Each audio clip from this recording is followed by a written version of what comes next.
నమస్తే అండి, నేను మీ యష్మిత. ఈటీవీ లైఫ్ ఆధ్యాత్మిక ఛానల్ జీవన యోగ కార్యక్రమానికి మీ అందరికీ స్వాగతం.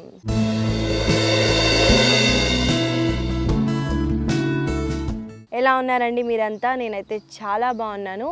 మీరు కూడా బాగుండాలని ఆశిస్తూ కోరుకుంటున్నానండి. మనము ఇవాళ మన సాధన స్టార్ట్ చేసే ముందు మీకు ఒక విషయం చెప్పాలనుకుంటున్నాను. మీరు నన్ను వింటున్నారు కదా, ఎంత బ్రెయిన్ పెట్టి మీరు నన్ను వింటున్నారు. చాలా తక్కువ పర్సెంట్గా మీరు వింటారండి. మిగతా అంత వెనకాల బ్యాక్గ్రౌండ్ వర్క్ జరుగుతుందన్నమాట. మీకు ఇప్పుడు నాతో వింటున్నా రేపు ఏం చేసేయాలి, ఎల్లుండి ఏం చేసేయాలి అని ఆలోచిస్తారు చూడండి, అది దాన్ని సబ్ కాన్షియస్ మైండ్ అంటారు. దాన్ని మనం కంట్రోల్ చేయగలిగితే మనంత సూపర్ హ్యూమన్స్ ఇంకెవ్వరు ఉండరండి. మన సబ్ కాన్షియస్ మైండ్ని మనం కంట్రోల్ చేయటానికి మన ఆసనాలు, ప్రాణాయామాలు, ధ్యానం, మెడిటేషన్లు చాలా పనికొస్తాయండి. కాబట్టి మనం ఇంకా ఆసనాస్లోకి ముందుగా వెళ్తూ ఇంకా ఆరోగ్యంగా ఆనందంగా ఉందాం. ఇవాళ ముందుగా మనం సాధన చేసే ముందు వార్మప్స్తో స్టార్ట్ చేద్దామండి. మీరు రెండు కాళ్ళని ఇలా స్ట్రెచ్ చేయండి. స్ట్రెచ్ చేసిన తర్వాత మీ యాంకిల్స్ని ఇన్హేల్ చేస్తూ రెండు కాళ్ళని ఇలా స్ట్రెచ్ చేయండి. ఎక్స్హేల్ చేస్తూ మీరు ఫ్లెక్స్ చేయండి. ఈ మూమెంట్ని కొన్నిసార్లు చేద్దాము.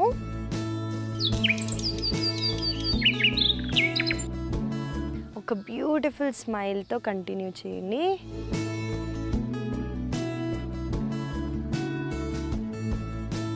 స్లోగా యాంకిల్స్ని రొటేట్ చేయండి. చూడండి, మొత్తం కాళ్ళు మొత్తం కదలొద్దండి, ఓన్లీ యాంకిల్స్ మాత్రమే కదిలించటానికి ట్రై చేయండి. చేసిన తర్వాత యాంటీ క్లాక్ వైజ్,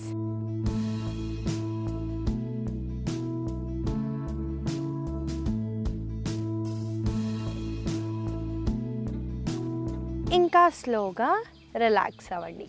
ఇవాళ మీకు వార్మప్స్లో ఇంకొక టెక్నిక్ కూడా చూపిస్తానండి. మోకాల నొప్పులుంటే ఇది చేయటానికి ట్రై చేయండి. దీనికి నేను ఇటువైపు తిరిగి చూపిస్తాను చూడండి. మీరు ఇలా కూర్చొని మీ ఈ మోకాళ్ళు ఉంటాయి కదండి, దీని కింద ఏదైనా బట్ట కూడా పెట్టుకోవచ్చు. అప్పుడు మీకు ఇంకా ఎక్కువ బెనిఫిట్గా ఉంటుంది. లేకపోయినా ఏం పర్లేదండి. మీరు ఏం చేస్తారంటే ఇన్హేల్ చేస్తూ రెండు మోకాళ్ళని కిందికి పుష్ చేయండి. ఇక్కడ గుంత ఉంటుంది కదండి, నేను మీకు చూపిస్తాను. ఈ గుంత ఉంది కదా, ఈ గుంత దగ్గర మీరు ఇన్హేల్ చేసి కిందికి పుష్ చేస్తే ఇక్కడ గుంత అన్నది మాయమైపోతుంది. కాబట్టి ఇన్హేల్ చేస్తూ మీరు లాక్ చేస్తారు, మీ మోకాలని గట్టిగా హోల్డ్ చేస్తారు. ఎక్స్హేల్ చేసి మెల్లగా మోకాలని రిలాక్స్ చేస్తారు. చూడండి, చూపిస్తాను.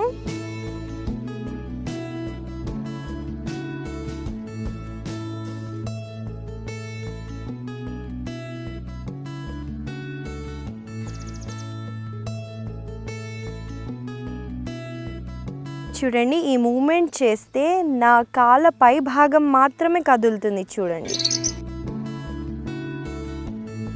ఇలా చేయడం వల్ల మీ మోకాళ్ళు అన్నవి చాలా బలంగా అవుతాయండి.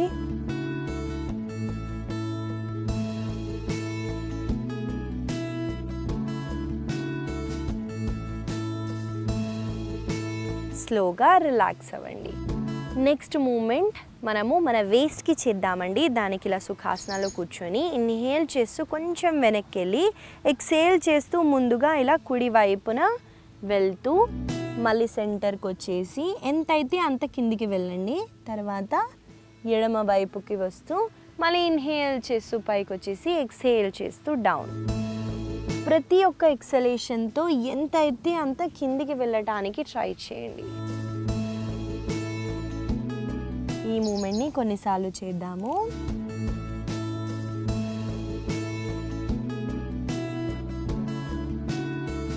ఇప్పుడు రివర్స్.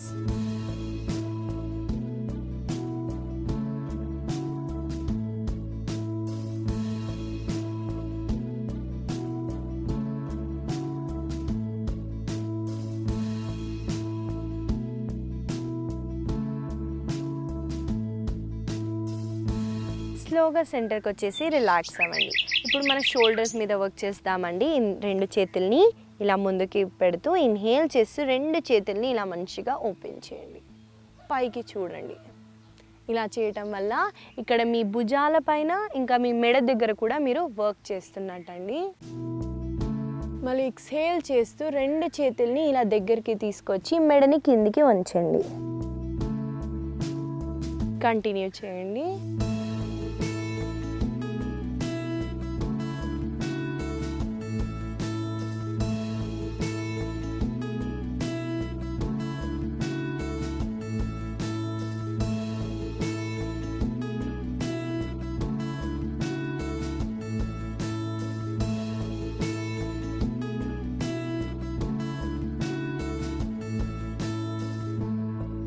స్లోగా 2 చేతుల్ని రిలాక్స్ చేయండి. ఇవాళ వార్మప్స్ అయిపోయాయి. మనము ఆసనాస్లోకి వెళ్ళిపోదామండి.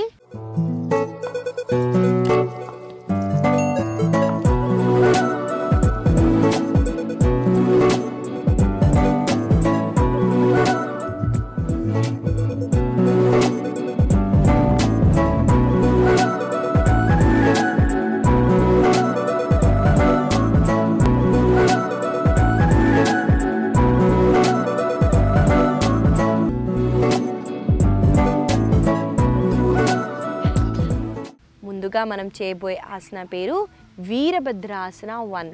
ఆసన ఎలా చేయాలో మీకు చూపిస్తాను చూడండి. దానికి మనము స్టాండింగ్ పొజిషన్కి వస్తాం. ఈ ఆసన చేయడానికి ముందుగా మనము తాడాసనాలు నిల్చుంటాం. దానికి మనం ఇలా మాటికి పై వైపున వెళ్తూ తాడాసనాలు నిల్చోండి. తర్వాత కుడి కాళ్ళని ఇలా వెనక్కి తీసుకెళ్ళండి. మీకు ఈ పొజిషన్ అయితే ఇప్పటికీ తెలిసిపోయి ఉంటుంది. కాళ్ళని ఈ యాంగిల్లో పెడుతూ ఇన్హేల్ చేస్తూ 2 చేతుల్ని ఇలా పైకి లిఫ్ట్ చేసి మీ ఈ టార్సో ఈ పై భాగాన్ని ఇలా మీరు ముందు వైపుకి ఇలా ఫేస్ చేస్తూ ఎక్స్హేల్ చేస్తూ మీ ముందు కాళ్ళని ఇలా ఫోల్డ్ చేస్తూ తొడని ప్యారలల్గా తీసుకొస్తారు. హోల్డ్ చేయండి. మళ్ళీ స్లోగా ఇన్హేల్ చేస్తూ పైకి వచ్చేసి ఎక్స్హేల్ చేస్తూ రిలాక్స్ అవుతారు. చూసారు కదండి వీరభద్రాసన. ఈ ఆసన చేయటం వల్ల మీకు యాంకిల్స్, మీ తొడలు, మీ గ్రాయిన్ దగ్గర ఓపెన్ కూడా అవుతుంది. మీకు షోల్డర్స్ రేస్ చేస్తున్నారు కాబట్టి షోల్డర్ స్టిఫ్నెస్ కూడా పోతుంది. కాబట్టి ఈ ఆసనాన్ని కొన్నిసార్లు చేద్దాము. నాతో పాటు మీరు చేయండి.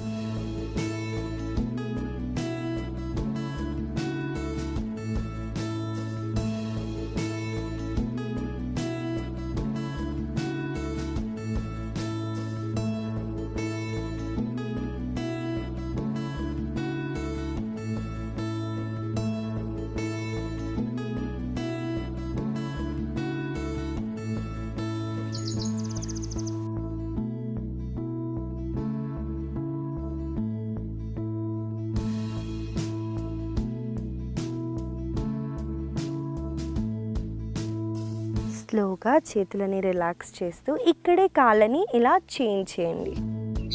చూడండి ఇలా ఉండే కదా, నేను కాళ్ళ పొజిషన్ని మెల్లమెల్లగా చేంజ్ చేశాను. చేంజ్ చేసిన తర్వాత వేరే వైపున చేస్తాం.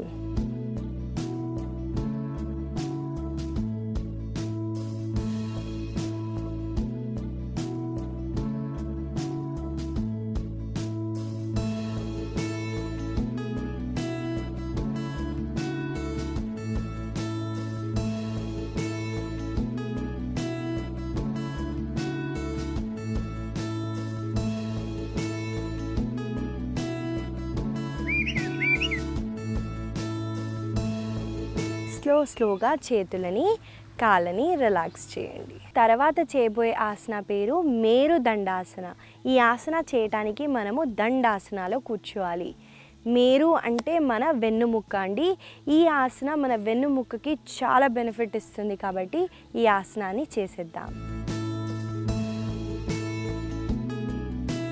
ఈ ఆసన చేయటానికి ముందుగా మనము దండాసనాలో కూర్చుంటాము. కాళ్ళని ఇలా స్ట్రెచ్ చేయండి. చేసిన తర్వాత 2 కాళ్ళ అరికాళ్ళని ఇలా దగ్గరికి పెడుతూ మీరు కాళ్ళని ఎంతైతే అంత దగ్గరికి తీసుకొస్తారు. బద్ధకోణాసనం తెలుసు కదండి, అలానే కాళ్ళని ఎంతైతే అంత దగ్గరికి తీసుకొని వచ్చిన తర్వాత మెల్లమెల్లగా మీరు ఇన్హేల్ చేస్తూ కొంచెం వెనక్కి వెళ్ళి టేల్ బోన్ అంటారు కదండి, వెన్నుముక్కకి కింద భాగం ఉంటుంది కదా, ఆ కింద భాగం పైన మీరు బ్యాలెన్స్ చేయడానికి ట్రై చేయాలి. కొంచెం వెనక్కి వెళ్ళి మీ బాడీ వెయిట్ని అక్కడ పెడుతూ మెల్లమెల్లగా 2 కాళ్ళని ఇలా ఎంత అయితే అంత స్ట్రెచ్ చేయడానికి ట్రై చేయండి. చేసి హోల్డ్ చేయండి.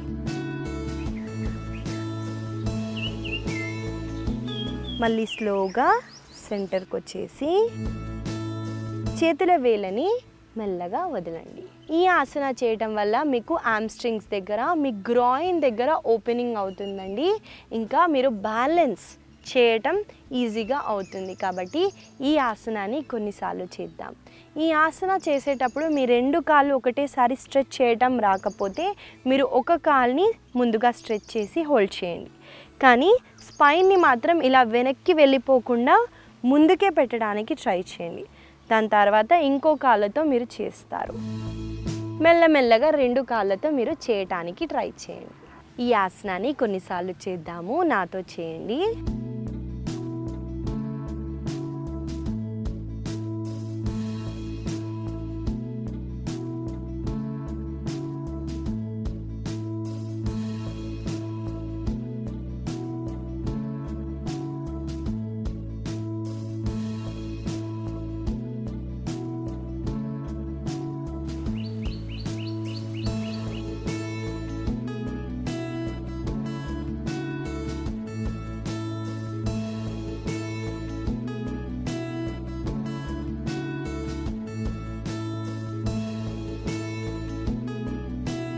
ఇదండి మీరు దండాసన. ఈ ఆసన నేను చెప్పినట్టు వెన్నుముక్కని చాలా బలంగా, చాలా ఫ్లెక్సిబుల్గా కూడా చేస్తుంది. కాబట్టి ఈ ఆసనాన్ని మీరు గుర్తుపెట్టుకొని ప్రాక్టీస్ చేయడానికి ట్రై చేయండి. మనం ఇప్పుడు ఒక ఆసన చేద్దామండి, శిశు ఆసన. ఈ ఆసన అందరికీ చాలా ఇష్టం, ఎందుకంటే రెస్టోరేటివ్ ఆసన కాబట్టి నచ్చుతుంది.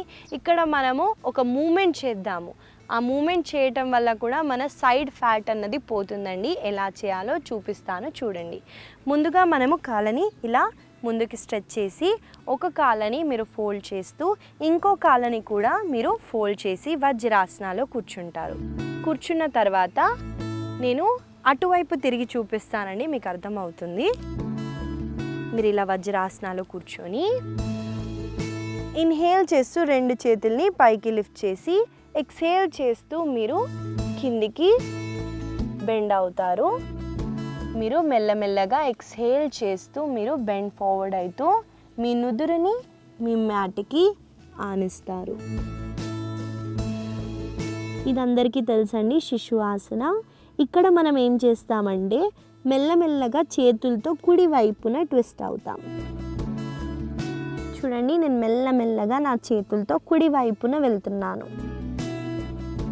ఆసనాలో ఉంటూ ఇలా చేయటం వల్ల నా ఎడమ వైపున చాలా మంచి స్ట్రెచ్ ఉంటుందండి. మెల్లగా మీరు కుడి వైపున వెళ్తూ ఇక్కడ హోల్డ్ చేస్తారు. మళ్ళీ మెల్లమెల్లగా చేతుల్ని ముందు పొజిషన్కి తెస్తూ ఇప్పుడు ఎడమ వైపున వెళ్తారు. చూడండి, నా ఎడమ వైపున వెళ్తే నా కుడి వైపున చాలా మంచి స్ట్రెచ్ ఉంటుంది.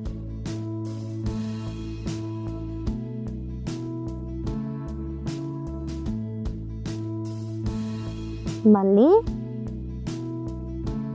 సెంటర్కి వచ్చేసి ఇన్హేల్ చేస్తూ పైకి వచ్చేసి రిలాక్స్ అవుతారు.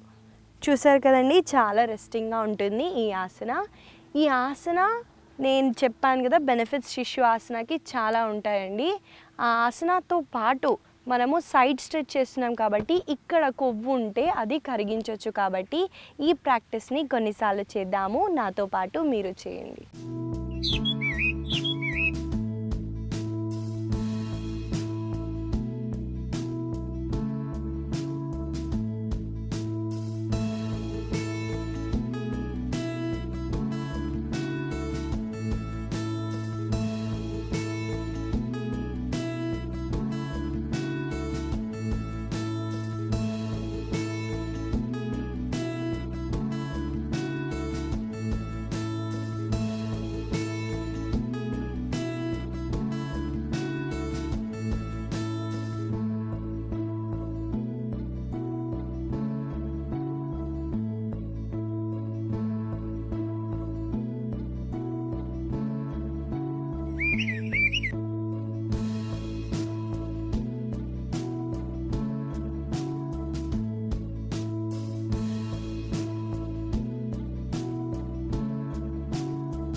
చూసారు కదండి, ఈ ఆసనాన్ని కూడా మీరు డైలీ మీకు ఎప్పుడైతే రెస్ట్ తీసుకోవాలనుకుంటారో, ఇంటెన్స్ ఆసనాస్ చేస్తారు, అక్కడ రెస్ట్ తీసుకుంటారు కదా, అక్కడ కూడా ఏదో ఒక మూమెంట్ చేసి మన బాడీలో ఉన్న పార్ట్స్ని మనం కదిలిస్తూ మనం అక్కడ ఉన్న ఫ్యాట్ని కూడా కరిగించవచ్చు. కాబట్టి ఈ చిన్నదాన్ని మీరు ఫాలో అవ్వడానికి ట్రై చేయండి. అర్ధ ఉష్ట్రాసన, దీన్ని ఇంగ్లీష్లో క్యామెల్ పోజ్ అంటారు. అర్ధ అంటే హాఫ్ కాబట్టి ఆసన ఎలా చేయాలో చూపిస్తాను చూడండి. ఈ ఆసన చేయటానికి మనము మన మోకాళ్ళ మీద నిల్చోవాలి. కాబట్టి ఆ పొజిషన్కి వచ్చేయండి. మీకు మోకాళ్ళ నొప్పులు ఉంటే అవాయిడ్ చేయండి. ఈ ఆసన బ్యాలెన్స్ అవ్వకపోయినా మీరు ఇలా మీ కాళ్ళ వేళ్ళని ఇలా టక్ చేసుకోవటం వల్ల కూడా మీకు ఈజీగా హోల్డ్ చేయటానికి వస్తుంది. మీకు ఇది ఈజీగా ఉంటే యాంకిల్స్ని మంచిగా రెస్ట్ చేసి ఇంకా వెనక్కి వెళ్ళడానికి ట్రై చేయండి. లేదా మీరు 2 చేతుల్ని ఇలా వేస్ట్ మీద పెడుతూ కూడా ఈ మూమెంట్ని ఇనిషియల్గా మీకు ఒకవేళ చాలా స్టిఫ్నెస్గా ఉంటే కూడా ఇది ప్రాక్టీస్ చేయొచ్చు. ఇప్పుడు అర్ధ ఉష్ట్రాసన చేద్దామండి. మెల్లగా ఇన్హేల్ చేస్తూ మీరు కుడి చేతిని పైకి లిఫ్ట్ చేసి కుడి కాళ్ళని పట్టుకుంటారు. పట్టుకున్న తర్వాత ఎడమ చేతిని చిన్ ముద్రలో పెడుతూ మీరు ఇలా చెస్ట్ని ఓపెన్ చేస్తూ మీ ఈ భాగాన్ని ముందు వైపుకి ఇలా పుష్ చేస్తారు.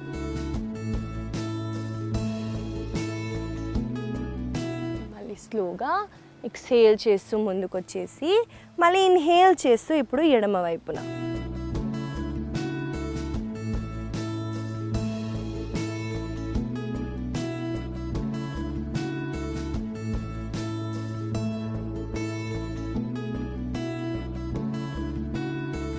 సో చూసారు కదండి, అర్ధ ఉష్ట్రాసన ఎలా చేయాలో చూపించాను. ఈ ఆసన చేసేటప్పుడు మీ మెడని మాత్రం ఇలా బిగ్గరగా పట్టుకోకండి, రిలాక్స్గా పెడుతూ మీరు ఆసనాన్ని చేయటానికి ట్రై చేయండి. ఈ ఆసన చేయటం వల్ల మీరు మీ హిప్ని ముందుకు చేస్తున్నారు కదా, మీకు ఇంటెన్స్గా మీ కడుపు దగ్గర స్ట్రెచ్ అవుతుందండి. దానివల్ల ఇక్కడ ఫ్యాట్ ఉంటే పోతుందండి. మీ చెస్ట్ని ఓపెన్ చేస్తున్నారు కాబట్టి మీకు లంగ్స్ రిలేటెడ్ ప్రాబ్లమ్స్ ఉన్న ఆస్థమా, బ్రాంకైటిస్ ఇలాంటి డిసీజెస్ ఉన్నా కూడా దాన్ని మనము ఈజీగా క్యూర్ చేయొచ్చు. కాబట్టి ఈ ఆసనాన్ని మనం కొన్నిసార్లు చేద్దాము. మీకు ఎప్పుడైనా ఇబ్బందిగా ఉంటే మీరు ఎక్కడైనా ఏ మూమెంట్లో అయినా శిశు ఆసనాలు రెస్ట్ చేయడానికి ట్రై చేయండి. నాతో పాటు మీరు చేయండి.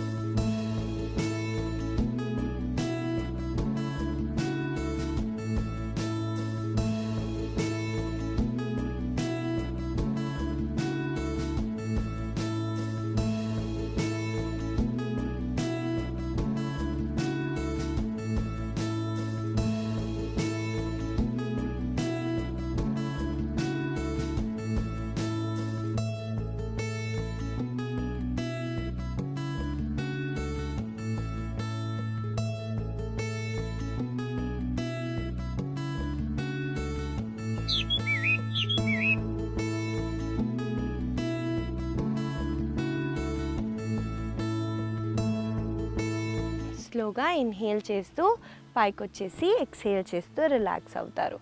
సో ఇవండి మన ఆసనాస్ ఇవాళటికి. ఈ ఆసనాస్ మనము కొన్ని బ్యాలెన్సింగ్, కొన్ని స్ట్రెంథెన్ చేయడానికి, కొంచెం మనం మైండ్ని కామ్ చేయడానికి కొన్ని ప్రాక్టీస్ చేసాం. ఈ ఆసనాస్ గుర్తుపెట్టుకొని మీరు పొద్దున్న కానివ్వండి, సాయంత్రం వేళల్లో ప్రాక్టీస్ చేయడానికి ట్రై చేయండి. ఇంకొక ముఖ్యమైన విషయం అండి, ఆసనాస్ కానివ్వండి, ఏ యోగా ప్రాక్టీసెస్ అయినా మీ పరిమితులు మీరు గమనించి మీకు ఒకవేళ ఇబ్బందిగా ఉంటే మీరు అవాయిడ్ చేయడానికి ట్రై చేయండి. అలా చేయటం వల్ల మన బాడీని మనం డ్యామేజ్ చేసుకోకుండా ఇంకా ముందుకి వెళ్ళొచ్చు. ఇవాళ నేను మీకు ఇచ్చే చిన్న సలహా ఏంటంటే అండి, ఇంట్లో మనము ఎప్పుడెప్పుడో వస్తువులు పెట్టుకుంటాం. అంటే అది మనకి హ్యాబిట్ అనుకోండి, ఇదేదైనా దేనికైనా పనికొస్తుంది. ప్లాస్టిక్ డబ్బాలు ఎక్కువగా మనము కిచెన్ రూమ్లో స్టోర్ చేస్తాం. అలా చేయటం వల్ల ప్లాస్టిక్లో మన టాక్సిన్స్ అనేవి రిలీజ్ అవుతాయి. మనకి చిన్న చిన్న పార్టికల్స్ ప్లాస్టిక్వి కూడా రిలీజ్ అయ్యి ఆ ఉప్పులో, ఆ మిర్చిలో కూడా పడి మనము దాన్ని కన్జ్యూమ్ చేస్తాం. కాబట్టి ఇంట్లో ఉన్న ప్లాస్టిక్ వస్తువులు ఎక్కువగా ఎప్పుడెప్పుడు ఎన్నో ఏళ్ళ నుంచి ఉన్నవైతే మీరు దాన్ని తీసేసి స్టీల్ లేదా గ్లాస్ జార్స్ని యూజ్ చేయడానికి ట్రై చేయండి. దీనివల్ల మీరు ఆరోగ్యంగా ఉండొచ్చు. ఈ చిన్న సలహాని మీరు ఫాలో అవుతారని అనుకుంటూ ఆశిస్తూ మళ్ళీ కలుద్దాం.